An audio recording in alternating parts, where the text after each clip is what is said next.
Chapter 14. During dinner, Mr. Bennet scarcely spoke at all, but when the servants were withdrawn, he thought it time to have some conversation with his guest, and therefore started a subject in which he expected him to shine, by observing that he seemed very fortunate in his patroness. Lady Catherine de Bourgh's attention to his wishes, and consideration for his comfort, appeared very remarkable. Mr. Bennet could not have chosen better. Mr. Collins was eloquent in her praise. The subject elevated him to more than usual solemnity of manner, and with a most important aspect he protested that he had never in his life witnessed such behaviour in a person of rank, such affability and condescension, as he had himself experienced from Lady Catherine.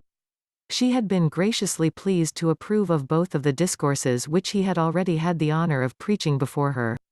She had also asked him twice to dine at Rosings, and had sent for him only the Saturday before, to make up her pool of quadrille in the evening. Lady Catherine was reckoned proud by many people he knew, but he had never seen anything but affability in her.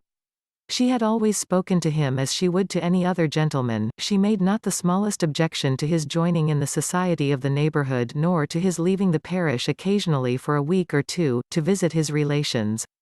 She had even condescended to advise him to marry as soon as he could, provided he chose with discretion, and had once paid him a visit in his humble parsonage, where she had perfectly approved all the alterations he had been making, and had even vouchsafed to suggest some herself, some shelves in the closet upstairs.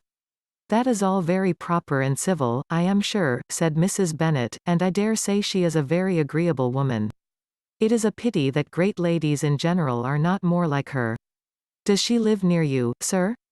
The garden in which stands my humble abode is separated only by a lane from Rosings Park, her ladyship's residence. I think you said she was a widow, sir? Has she any family?" "She has only one daughter, the heiress of Rosings, and of very extensive property." "Ah," said Mrs. Bennet, shaking her head, "then she is better off than many girls. And what sort of young lady is she? Is she handsome?" "She is a most charming young lady indeed. Lady Catherine herself says that, in point of true beauty, Miss de Bourgh is far superior to the handsomest of her sex, because there is that in her features which marks the young lady of distinguished birth.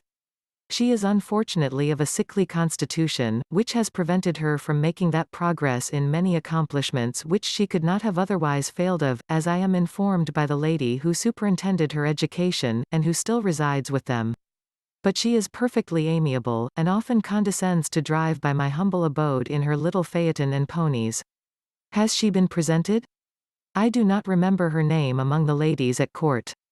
Her indifferent state of health unhappily prevents her being in town, and by that means, as I told Lady Catherine one day, has deprived the British court of its brightest ornaments. Her ladyship seemed pleased with the idea, and you may imagine that I am happy on every occasion to offer those little delicate compliments which are always acceptable to ladies.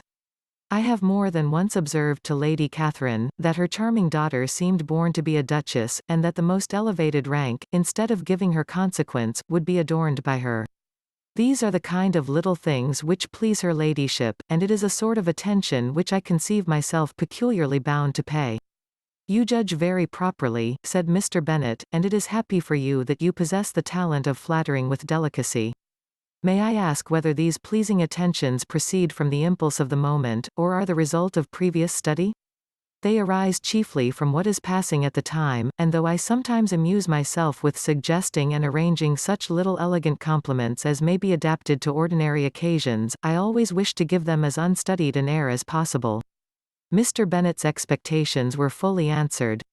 His cousine was as absurd as he had hoped, and he listened to him with the keenest enjoyment, maintaining at the same time the most resolute composure of countenance, and, except in an occasional glance at Elizabeth, requiring no partner in his pleasure. By tea time, however, the dose had been enough, and Mr. Bennet was glad to take his guest into the drawing-room again, and, when tea was over, glad to invite him to read aloud to the ladies. Mr. Collins readily assented, and a book was produced, but, on beholding it, for everything announced it to be from a circulating library, he started back, and begging pardon, protested that he never read novels. Kitty stared at him, and Lydia exclaimed. Other books were produced, and after some deliberation he chose Fortis's Sermons. Lydia gaped as he opened the volume, and before he had, with very monotonous solemnity, read 3 pages, she interrupted him with, "Do you know, Mama, that my Uncle Phillips talks of turning away Richard, and if he does, Colonel Forster will hire him. My aunt told me so herself on Saturday. I shall walk to Meryton tomorrow to hear more about it, and to ask when Mr. Denny comes back from town." Lydia was bid by her 2 eldest sisters to hold her tongue, but Mr. Collins, much offended, laid aside his book, and said, "I have often observed how little young ladies are interested by books of a serious stamp, though written solely for their benefit. It amazes me, I confess, for, certainly, there can be nothing so advantageous to them as instruction. But I will no longer importune my young cousin." Then turning to Mr. Bennet, he offered himself as his antagonist at backgammon.